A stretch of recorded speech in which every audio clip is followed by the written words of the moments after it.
ഇന്ന് വളരെ സന്തോഷമുള്ളൊരു വാർത്ത കേട്ടു. കാന്തപുരം ഉസ്താദിൻ്റെ യാത്ര ജന്മനാട്ടിലെത്തി എന്നുള്ളത്. കാന്തപുരം ഉസ്താദ് എന്ന് പറയുമ്പോൾ എനിക്ക് പണ്ട് എൻ്റെ ഒരു വല്യപ്പാൻ്റെ റോളിൽ ഞാൻ സ്നേഹിക്കുകയും ആദരിക്കുകയും ചെയ്യുന്നൊരു മഹാമനുഷ്യനാണ്. ഇന്ന് ഞാൻ ആലോചിച്ച് പോവാണ്, ഞാൻ മെഡിസിന് പഠിക്കാൻ പോകുന്ന സമയത്ത് എന്നെ ഒന്ന് ആശീർവദിച്ച് എനിക്ക് തന്നൊരു 1000 രൂപ ഇത് കയ്യിൽ വെച്ചോ എന്ന് പറഞ്ഞ് തന്നത് ഓർമ്മയുണ്ട്. അതൊരു എന്താ പറയുക, ഒരു ഇതാണ്. അന്ന് പഠിക്കാനൊക്കെ ആൾക്കാർ എന്തിന് പോവുകയാണെങ്കിലും അതിനൊക്കെ സപ്പോർട്ട് ചെയ്യാന്നുള്ളത് ഉസ്താദിൻ്റെ ഒരു സ്നേഹമായിരുന്നു.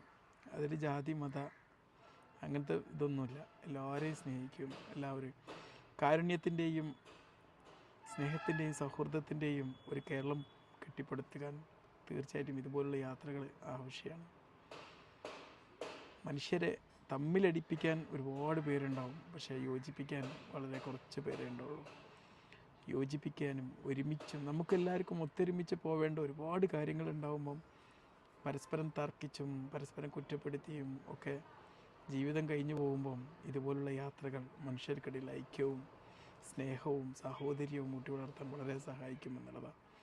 മനുഷ്യരെ പലതിൻ്റെയും പേരിൽ അങ്ങോട്ടും ഇങ്ങോട്ടും കളിയാക്കിയും പരിഹസിച്ചും നടക്കുന്ന കാലത്ത് ഇതുപോലെ എല്ലാ വിഭാഗത്തിൽപ്പെട്ട പണ്ഡിതന്മാരും നേതാക്കന്മാരും യാത്രകൾ നടത്തി മനുഷ്യഹൃദയങ്ങളെ കൂട്ടിയിണക്കാൻ വേണ്ടി ശ്രമിക്കാൻ കാന്തപുരം ഉസ്താദിൻ്റെ മാതൃക പകർത്തട്ടെ എന്ന് ഞാൻ ആശംസിക്കുകയാണ്. ഈ യാത്രയ്ക്ക് 1000 ആശംസകൾ നേരുകയാണൊക്കെ.